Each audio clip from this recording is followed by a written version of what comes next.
아이고 롯데야, 아이고 롯데야 245회로 인사드립니다. 아이고 롯데야의 우피입니다. 네. 오늘은 두 가지 정도 토픽을 준비했고요. 그리고 댓글에 좀 재미있는 댓글 남겨주신 분이 계셔가지고 댓글에 대해서 좀 응답을 같이 하면서 관련 내용도 조금 토크를 해보려고 합니다. 그래서 제목이 똥차 군단 자이언츠 뛰는 야구 가능하나, 이 스피드로 생각해보니 2022년 1군 엔트리라고 지어봤고요.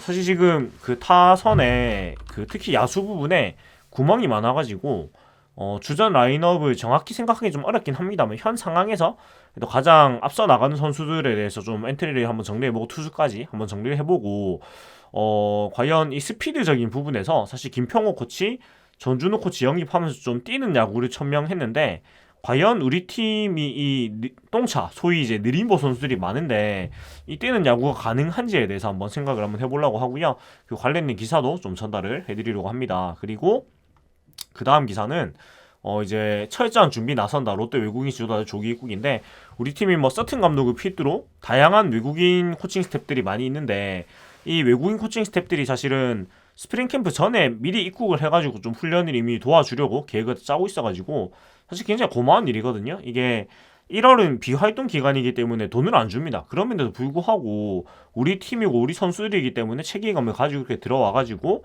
봐주는 건 되게 감사한 일인데, 이 소식도 좀 소개를 해드리고자 합니다. 네, 그럼 첫 번째 소식은 일단 그 넓어지는 사직, 롯데 소총구대 색 강해진다라는 이제 기사인데요. 뭐 모두 다 아시다시피 이제 구장이 넓어지게 되고 펜스도 높아집니다.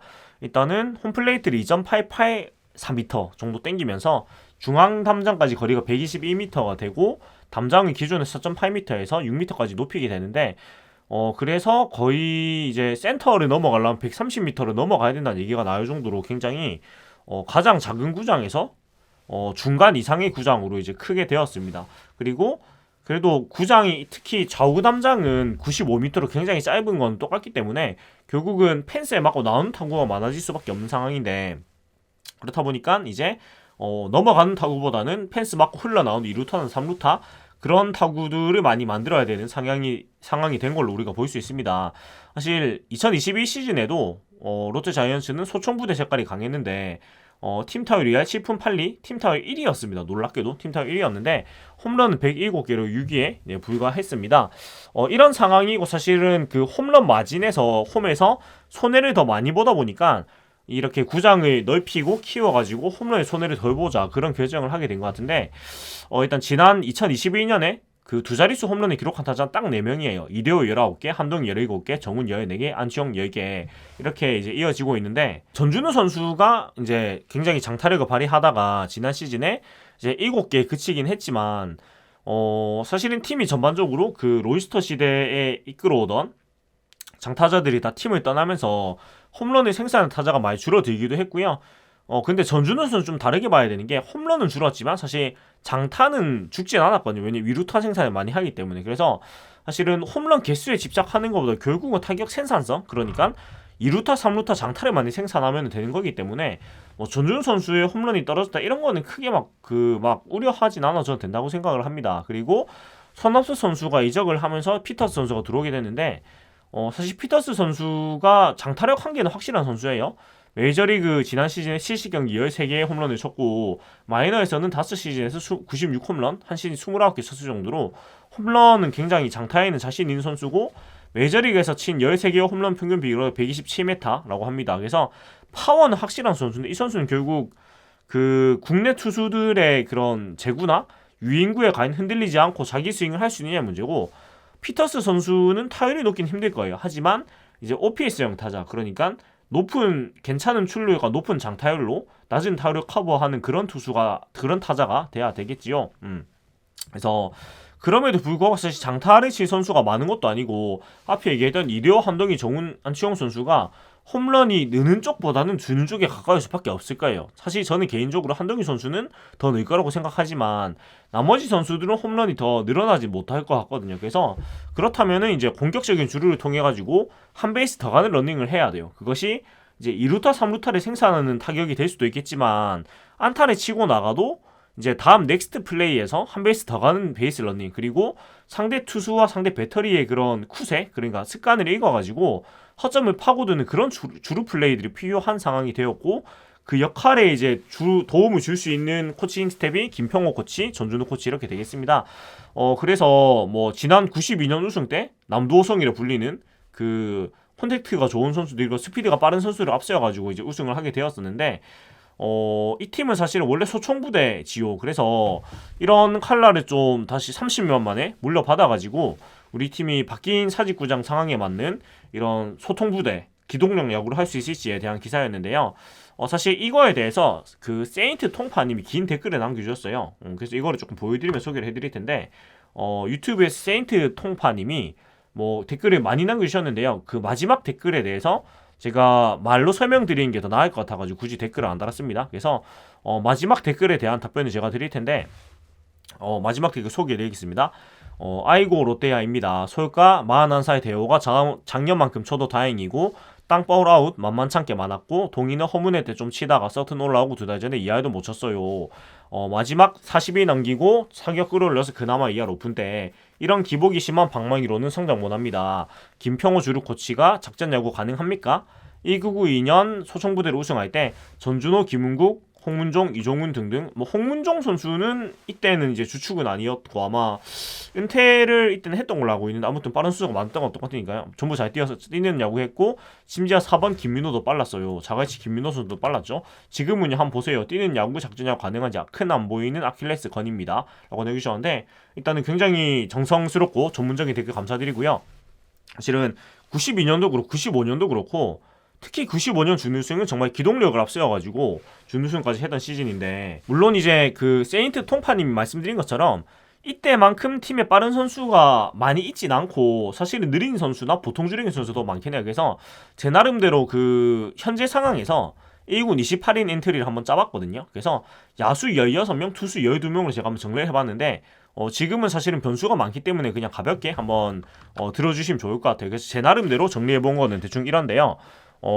일단 1번 중견수 피터스 스피드가 상, 2번 좌익수 전준우 스피드 중, 3루수 1루수 정훈 스피드 중, 4번 타자 4번 제가 말을 이상하게 했네요.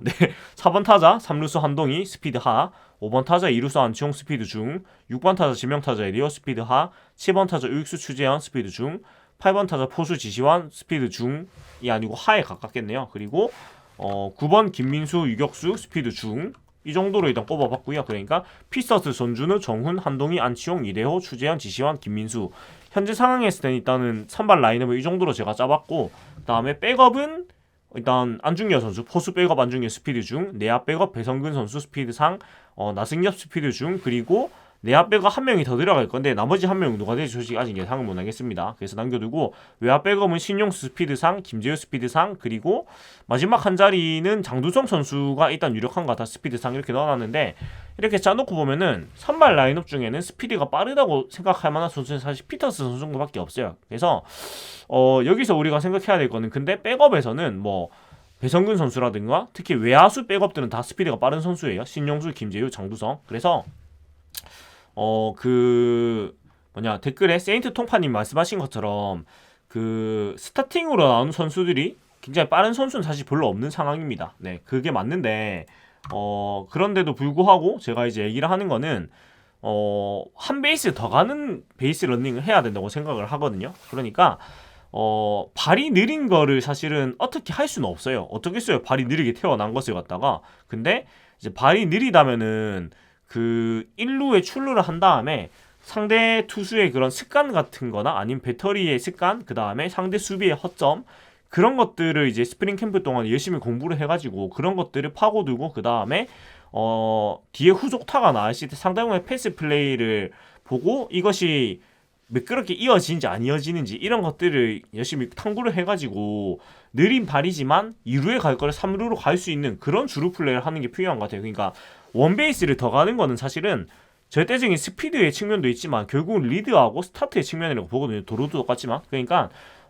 발이 느린 선수라고 하더라도 리드를 더 많이 가져가면은 발이 느린 게 상쇄가 될 것이고, 그 다음에 스타트를 끊을 때, 그 다음에 턴을 돌 때, 그러니까 1루에서 2루를 돌고 턴을 돌 때 주춤하고 도는 것이 아니고 지체 없이 달린다면은 스피드가 느린 것을 충분히 보완을 할 수 있다고 생각을 하거든요. 그래서 느린 발을 사실 어떻게 고쳐올 수는 없지만 그것을 상쇄하기 위해서 스프링 캠프 기간에 제가 앞에 말씀드렸던 부분들 한 베이스 더 갈 수 있는 주루 플레이에 대한 그런 센스들을 그 다음에 외워야 되는 부분들을 열심히 학습을 한다면 우리 팀이 지금 비록 느린 선수들이 주전 라인업을 채울 가능성이 높은 상황입니다만은 그런 스피드적인 한계를 어느 정도 보완을 할 수 있을 것 같고 그런 거를 하라고 사실은 김평호 코치나 전준호 코치를 영입을 한 거일 거라고 저는 생각을 하거든요. 그래서 이런 부분들을 좀 보완을 비시즌 하는 걸 저희가 좀 기대를 가지고 지켜봐야 되지 않겠나 싶고 그리고 백업 선수들 중에서 빠른 선수가 많기 때문에 경기 후반부에 승부처에는 느린 선수들 대표적으로 뭐 이대호, 한동희,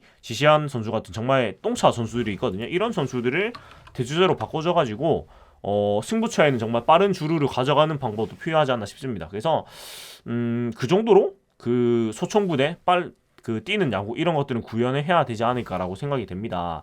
네, 왜냐면은 현대 야구는 사실은 발만 빨라가지고 도루를 하고 주루 플레이를 하는 것보다 결국은 경기의 상황을 읽고 그 다음에 상대방의 수비나 아니면 상대 투수의 견제나 상대 포수의 그런 습관들 그런 미세한 부분을 파고 들어가지고 상대방이 단순히 달리기 속도가 아니고 A선수 뛸 때부터 리드를 많이 가져가서 한두 발 더 앞서서 출발을 하고 그 다음에 스타트도 지체가 없고 중간에 스탑도 안 하고 지체 없이 달리는 것 그것으로 스피드를 많이 할 수 있는 그런 시대가 됐기 때문에 그런 부분으로 시도를 좀 해본다면 복구가 충분히 될 것 같고요. 그리고 투수 쪽은 일단 제가 이렇게 생각을 해봤는데요. 일단은 스파크먼, 반스, 박세용, 서준원, 이인복 선수 이 5명이 일단은 선발로 들어가지 않을까라고 저는 생각을 해요. 그게 왜 그렇게 생각하냐면 일단은 뭐 스파크먼, 반스, 박세용 선수까지 그 이견이 없으실 거라고 생각을 하고요. 이인복 선수도 일단 지난 시즌에 보여준 게 있기 때문에 선발 로테이션에 들어갈 거라고 생각하고 서준원 선수도 일단은 지난 3년 동안 뛰면서 선발로서 그래도 나름대로 이제 보여준 게 있고 저는 서준원 선수가 선발로 뛰어야 된다고 생각 입장에서 넣어봤습니다. 그리고 불펜진에는 김도구, 김진욱, 구승민, 최준영, 김원중 이 선수들이 이제 상추라고 생각을 하고 나머지 두 자리에 일단 저는 문경찬, 박진영 선수를 넣어봤습니다. 그게 왜 그러냐면 일단 문경찬 선수도 지난 시즌에 좀 안 씻기를 보냈거든요. 그러니까 지난 시즌 투구 이닝이 많지가 않아가지고 불펜 투수가 사실은 2년 연속으로 잘하기가 되게 힘든 게 아무래도 그런 어깨에 피로가 많이 쌓이는 보직이다 보니까 많은 불펜 투수들은 보통 퐁당퐁당으로 활약을 하는데 문경찬, 박진영 선수 두 선수 모두 다 지난 시즌에 좀 안식년을 가졌던 선수들이고 기본적으로 보여준 게 있고 그 다음에 기본적인 구위나 그런 구속이 있는 선수들, 컨트롤도 있는 선수들이기 때문에 두 선수 다 비슷한 게 박진영 선수도 구속이 그렇게 빠르지 않지만 우거우거 그냥 무지성 스트라이크를 넣는 스타일이라 가지고 이 두 선수가 이제 불펜에서 전 내년에 조금 부활을 하지 않을까 그런 희망을 가지고 있어가지고 이렇게 일단은 한번 짜봤습니다. 그래서 이 정도로 일단 저는 예측을 하고 있다 말씀을 드리고요. 그래서 그 소총부대 뛰는 야구 같은 부분은 주전의 절대적인 스피드에 의한 뭔가 도루나 이런 플레이보다는 상대방의 그런 습관을 허점을 파고드는 그런 연습을 해야 되지 않나라고 생각을 합니다. 네. 이거 사실 주루 플레이의 그 3S라고 부르잖아요. 도루나 주루 플레이의 3S, 스피드, 센스, 슬라이딩 이래 얘기를 하는데 스피드는 사실은 연습을 열심히 한다고 훈련을 열심히 한다고 빨라지는 게 아니기 때문에 결국은 우리 선수들이 해야 되는 거는 센스, 슬라이딩 이것을 연습을 해야 된다. 저는 이렇게 생각을 합니다. 특히 슬라이딩 같은 경우에도 체격이 큰 선수들이 헤드퍼스트 슬라이딩 하는 거 너무 부상률이 높지만 벤트레그 슬라이딩을 하면서 이제 약간 이런 거죠. 그 벤트레그 슬라이딩으로 미끄러져 들어가면 손으로 터치하는 그런 플레이들을 익히거나 아니면 벤트레그로 들어가면서 상대방의 태그를 피한다거나 그런 플레이들을 연습을 열심히 해서 느린 발을 상쇄를 해야 되지 않을까 이런 생각을 저는 좀 해봤습니다. 그래서 여기까지 조금 말씀을 드리고요. 그리고 다음 이제 제가 소개해드릴 소식은 네 이제 외국인 그 지도자에 대한 이야기인데요. 외국인 지도자 철저한 준비에 나선다. 롯데 외국인 지도자들 조기 입국인데 일단 14일 구단에 따르면은 레리 서튼 감독과 리키 메인 호이드 투수 코치 겸 투수 파트 총괄이 15일 그리고 제르드 레이어드 배터리 코치가 16일에 차례로 입국할 예정이라고 하는 거고요. 그리고 라이언 롱 타격 코치는 이미 한국에 들어와가지고 스프링 캠프 준비에 들어갔다고 합니다. 그 우리 팀 올 시즌은 상동에서 그 전부 다 이제 스프링 캠프를 1군, 2군이 같이 하게 되고 시간대는 다르게 해가지고 2월 3일부터 이제 스프링 캠프를 하게 되는데 일단은 뭐 15일, 16일에 입국을 해도 열흘 정도 자격력이 있기 때문에 아마 24일 정도 외국인 코치진이나 서튼 감독이 조기 이제 합류를 하게 될 텐데요. 뭐 사실은 비시즌에 전력 보강보다는 누수가 더 많았기 때문에, 그리고 구장의 변화가 많기 때문에 특히 펜스 플레이나 외야 수비에 대한 고민이 되게 많을 수밖에 없는 상황이라서, 그리고 지난 시즌 평균 자책점 최하에 그친 투수력을 또 끌어올려야 되기 때문에 이번 스프링 캠프에서 할 일이 되게 많기 때문에 지금 코칭 스태프들이 빠르게 이제 귀국을 해가지고 합류를 하려고 하는 것 같은데, 일단 그 롯데 관계자에 따르면 서튼 감독이 비롯해가지고 외국인 코치진이 25일, 26일 프런트와 함께 전체 코치진 회의를 얘기해서 입국을 서둘렀다면서 캠프 전에 회의를 통해서 무엇을 어떻게 훈련할지 선수들마다 어떤 계획을 이어갈지 정할 예정이라고 전했습니다. 그리고 2월 스프링 캠프 시작 전이라서 보수를 받지 못하는데도 불구하고 의욕적인 모습 보여줘서 구단 입장에서 너무나 고마울 따름이라고 얘기를 했고, 그래서 서튼 감독이 일단은 그 코칭 스태프들을 잘 이끌고 있는 것 같아요. 사실 프로는 돈인데 이런 돈적인 부분이 시차하고서라도 원팀으로서 이렇게 선수를 지도하고자 하는 마음, 이런 건 정말 칭찬을, 박수를 우리가 안 보낼 수 없는 것 같고요. 그리고 재밌는 그 소식이 있는데, 메인 호이드 투수 코치하고 레이어드 배터리 코치는 미국 청소년 야구 국가대표팀에서 인연이 있었다고 하고 이것이 롯데로 이어졌는데, 메이너드 코치가 11월 롯데에 이제 합류를 하고 메이너드 코치가 레이더 코치를 불러가지고, 그러니까 소개를 해가지고 롯데로 이제 합류를 하게 됐다고 합니다. 그래서 이런 메인 호이드 투수 코치와 레이어드 그 배터리 코치의 그런 케미, 이런 것도 좀 기대를 해볼 만한 것 같고요. 일단 메이너드 코치는 아직 들어오진 않았지만 이미 2군, 2군 투수들한테 맞춤형 프로그램을 제시를 했다고 해요. 요 소식이 그 자이언츠 TV의 문경찬 선수 그 합류 영상을 보면은 그 투수별로 맞춤 프로그램을 이미 그 제공을 해가지고 시행을 하고 있는 영상이 짧게 나옵니다. 그래서 이렇게 벌써 일을 열심히 하고 있고, 이 프로그램은 투구 영상과 전략 분석팀 자료를 바탕으로 각자에게 맞는 캐치볼 강도와 드라이브 라인 훈련 강도를 정해가지고 이를 소화한 뒤에 스프링 캠프에 합류해서 지시했다고 합니다. 이렇게 되어 있는 상황이고, 그리고 외국인 선수들도 피터스 선수와 스파크먼 선수 19일에 입국을 하고, 찰리 반스 선수도 곧 비자가 나온다고 해서 스프링 캠프 전에 2월 말쯤에, 그러니까 설 연휴 전쯤에는 충분히 우리 팀 외국인 선수들이나 외국인 코칭팀 모두 합류해가지고 이제 스프링 캠프 준비에 뭐 박차를 가하지 않을까라는 생각이 듭니다. 그래서 일단은 이런 마음가짐이죠. 결국은 이렇게 원팀이 돼가지고 우리 팀의 좀 더 좋은 모습 위해서 조금이라도 먼저 합류를 하고 조금이라도 더 마음을 쓰고 애를 쓴다, 이런 부분은 되게 긍정적으로 평가를 해야 되는 것 같고, 또 올 시즌 이런 뭐 서튼 감독, 레이어드 코치, 그 다음에 메인 호이드 코치, 롱 코치, 이런 외국인 코칭 스텝이 어떤 역할을 해줄지 우리가 좀 기대를 해볼 수 있는 부분이 아닌가, 그렇게 생각이 됩니다. 그래서 오늘 준비한 소식은 여기까지고요. 이렇게 댓글을 달아주시면 제가 보고 조금 대댓글로 말씀드리기 조금 애매한 부분들은 이렇게 제가 방송을 통해서 조금 제 생각을 좀 말씀드릴 테니까요. 사실 이렇게 야구 콘텐츠는 사실 정답이 없잖아요. 그리고 저도 그냥 평범한 그냥 야구 팬이기 때문에 무슨 전문적인 지식이 있거나 그런 건 아니지만, 그냥 제가 야구를 지금까지 보면서 나름대로 이제 보고 느낀 것들이 있으니까 그런 것에 의해 가지고 제 나름대로 생각을 이렇게 소통을 하는 건 재미가 있고, 사실 이런 콘텐츠의 의의가 그런 것 같아서 뭐 저희 방송 보시고 뭐 드시는 생각 그런 거 남겨주시면은 이렇게 좀 건강한 토론, 이런 거를 나누면 훨씬 더 좋은 콘텐츠가 되지 않을까 생각이 됩니다. 그래서 오늘도 좋은 의견 남겨주신 우리 그 세인트 통파님 너무 감사드리고요. 외에도 사실 댓글을 꾸준히 달아주신 분들이 조금씩 나타나기 시작했는데, 모두가 사실 너무나 감사드리고, 이렇게 저희 아이고 롯데와 채널을 통해 가지고 우리 롯데 자이언츠 야구에 대해서 좀 더 뭐 긍정적인 방향으로 같이 얘기를 나누고 하면 훨씬 재미가 있겠다, 이런 생각이 듭니다. 아무튼 여기까지 아이고 롯데야 245번째 시간이었고요. 저는 아이고 롯데의 우피였습니다. 재밌게 보셨다면 구독과 좋아요 부탁드리겠습니다. 타임 투 윈 롯데 자이언츠.